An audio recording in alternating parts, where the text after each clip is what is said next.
Today's second video with some new stories. Firstly, PM Abiy was once again seen wearing military uniform. Today he visited a place close to Tigray. He was in Sekota, where we know that there are thousands of displaced persons in and near Sekota. What did he say there? Important thing is, did he talk about any military offensive, any military solution there? Because we know that some Amhara region-based news sources, activists, they say that there's a humanitarian crisis in Wag Himra in North Gondar, and Ethiopian National Defense Force, Ethiopian federal government, they are not responding to this call. They should move militarily to find a way out of this crisis. What did he say there? Important thing is. Secondly, Ethiopian Field Marshal Berhanu Jula was interviewed a few hours ago by a journalist, Massive McConnell. He appeared, it was an audio interview on EMS, Ethiopian Media Services. EMS has uploaded this interview on its Facebook page and YouTube channel. What did he say, firstly? And secondly, why did he appear on this YouTube channel, on this Facebook page? Does he want to promote this newly formed Ethiopian Media Services? And lastly, viewers, we know that last year 9 groups formed an alliance. United Front of Ethiopian Federalist and Confederalist Forces was the name of the alliance. TPLF, Oromo Liberation Army, Gambela Liberation Front, Sidama, and 9 groups were part of this alliance. This United Front has released a statement about the ongoing military operation against Oromo Liberation Army. Are the 9 groups still part of this alliance? There are no signatures of any parties which are part of this alliance on this statement released a few hours ago. And what is the statement about? What are the demands of this United Front of Federalist and Confederalist Forces of Ethiopia? Firstly, viewers, PM Abiy today traveled to the Amhara region. He visited Wag Himra zone, which is on Tigray-Amhara border, and he was in Sekota city. There he met with local community. He listened to the complaints, the problems of IDPs there. He was accompanied by Yelkal Kifale, Amhara region's president. Secondly, he was accompanied by the head of Ethiopian Intelligence Agency, Temesgen Tirhone. And thirdly, a deputy chief of Ethiopian National Defense Force, General Abiy Ahmad was also there. In connection with Easter, I think he traveled there to show his solidarity with his people who are in crisis. We know that there are thousands of IDPs in Wag Himra zone who have been displaced from different parts of Tigray-Amhara border areas. I have been speaking about that there is humanitarian crisis in this part of Ethiopia as well. But aid agencies have access to this area, so they are providing aid to the people who are in need of food, shelter, other things here. Question is, what did PM Abiy say? Did he preach peace there, or did he imply that there could be some military action? His speech was all about peace and unity. So he said to bring about peace will have to be representatives of peace.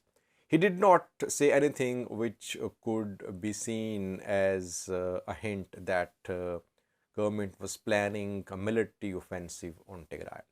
He called for unity as well. There should be unity in among Ethiopian communities, and that is the only way to find peace. So I personally, though he was dressed in military uniform, but he did not say anything about any military solution to the ongoing conflict. He talked about just peaceful solution. He preached peace, you can say. So overall, we can say that though he was dressed in a military uniform, he did not say anything which could be seen as a hint that government is planning a military offensive on Tigray, that government is giving the hope to some hardliner Amhara groups that there could be a military offensive on Tigray. Secondly, viewers, Ethiopian army chief, who is also the field marshal, General Berhanu Jula, was interviewed by a journalist a few hours ago. Before having a look at what he said, why did he appear on this channel, which is basically a YouTube channel? Ethiopian Media Services is EMS, is a YouTube channel. It was established in February. It has a Facebook page as well. A satellite TV is being launched by this name, EMS. EMS came into existence after some Ethiopian journalists, mostly living in the US, they split with ESAT. Top journalists decided to leave ESAT and they established an independent new platform. And this is a new platform, Ethiopian Media Services, EMS. GoFundMe campaigns are being launched, funds are being raised for starting a satellite channel by the name of EMS.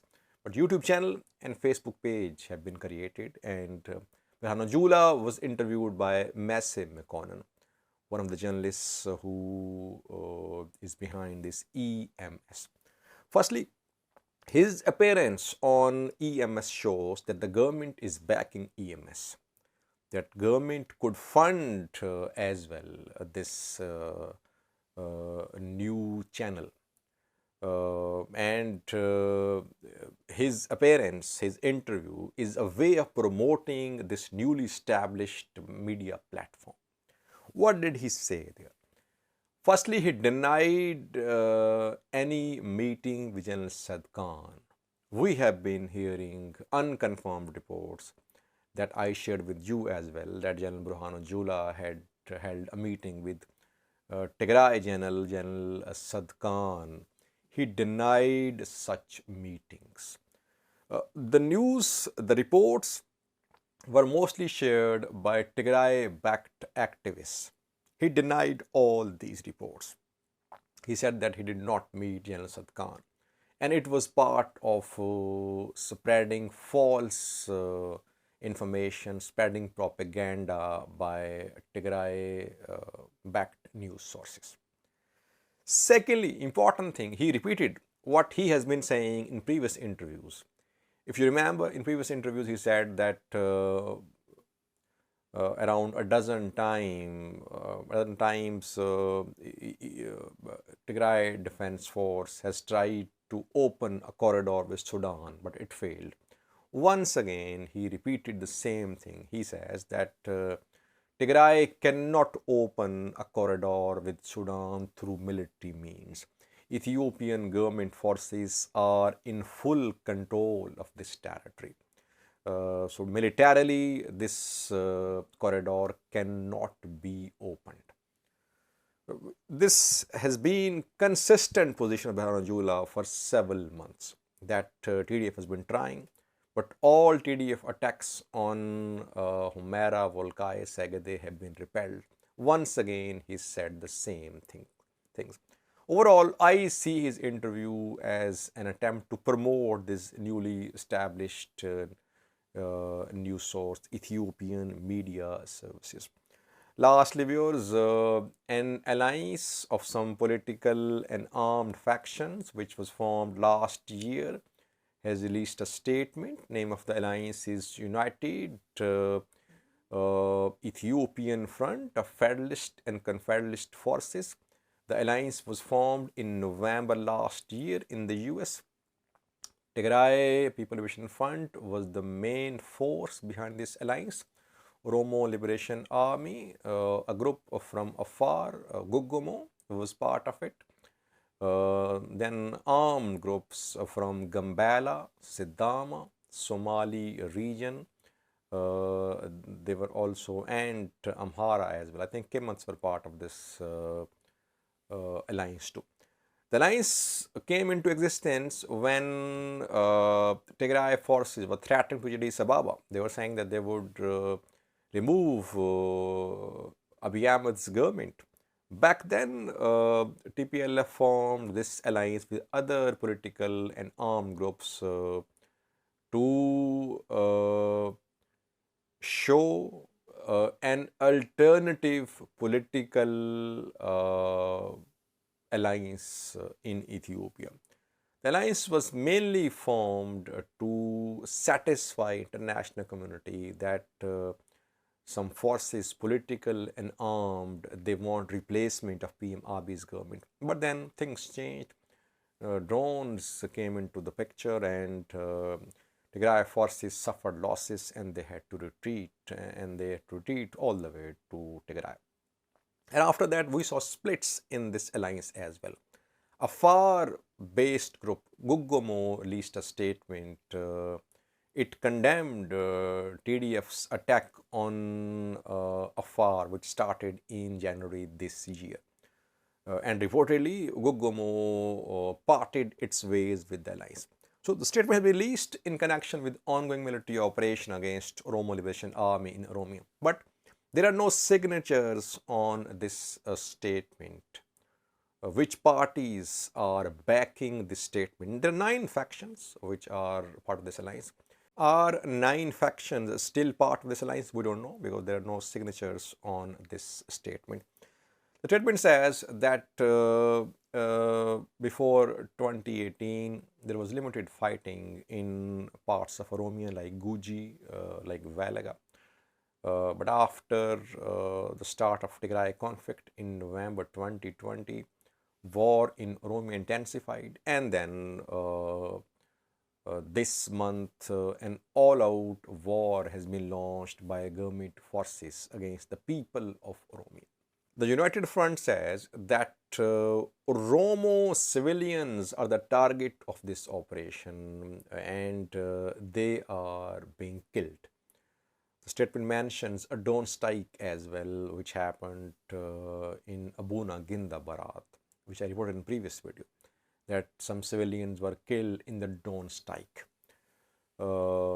Secondly, the statement mentions that regional forces, communities are being pitted against each other. Since regional forces are involved, so it will lead to tensions, it will lead to conflict among different regions, among different ethnic groups. Thirdly, the statement mentions the presence of Eritrean troops as well, that they are deployed to Oromia. And they are part of this ongoing operation against Oromo Liberation Army. What is this front demanding now? The front demands that the operation must come to an end immediately. Talks should start. Dispute, differences, disagreements are political, ideological. So they should be resolved through dialogue, not through military means.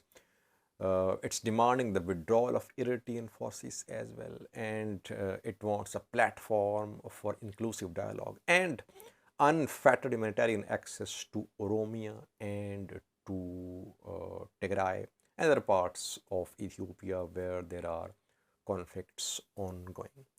So the statement is meant to raise the issue of war in Oromia internationally.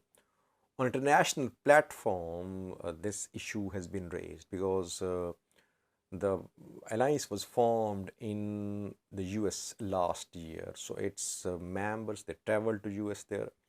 Though the statement is being shared by several news outlets. The purpose is to make international community aware of what's going on in Oromia.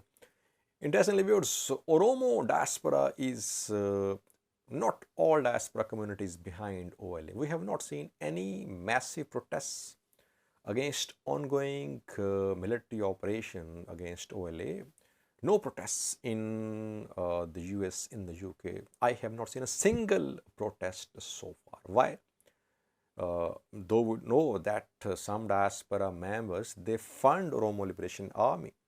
It was confirmed by Jal Gemechu Eboy a few days ago in an audio conversation that Oromo diaspora members were funding Oromo Liberation Army. But no one is taking to the streets in the US, in the UK, in other countries against the ongoing military campaign against Oromo Liberation Army in Oromia. Thank you for watching.